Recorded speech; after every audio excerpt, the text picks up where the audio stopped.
Eto na nga mga kaboys, pagkabili ko ng cake sa bayan, inihanda ko na agad itong lulutuin ko. 2 p.m. daw kasi darating ang bisita ni nanay, kaso 1 p.m. na. Kaya ayan, si Inday hindi na nakapagtanghalian, diretso luto na. Minamani ko na lang kasi pagluluto nito.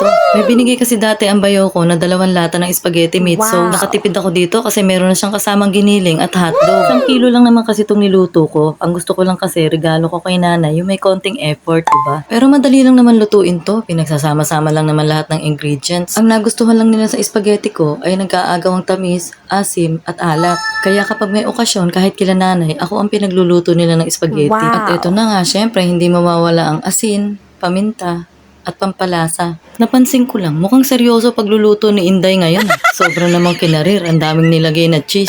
Mas magiging masarap pa to kung merong all-purpose cream, kaso nakalimutan kong bumili. Naku Inday, hindi mo kinalimutan, talagang hindi mo binili. Naku, okay na yan, basta may kasamang labang pagluluto, sasarap din yan. At dahil tinikman na ni Inday, okay na yan. O diba, tama ako, umokay pa siya.